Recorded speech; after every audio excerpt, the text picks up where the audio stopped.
Some people ask us about dental bridges. What is a dental bridge? Basically, a dental bridge is where you're missing teeth.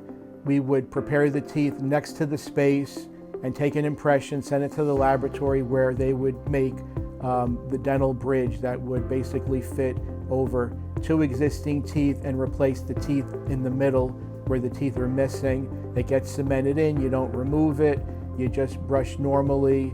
We like to recommend a waterpik, but there are other options if you're missing teeth. We do mini implants as well, and if you were wondering what's better, I would recommend the free consultation where we can go over whether you're a good candidate for the dental bridge or a mini implant would be better for you.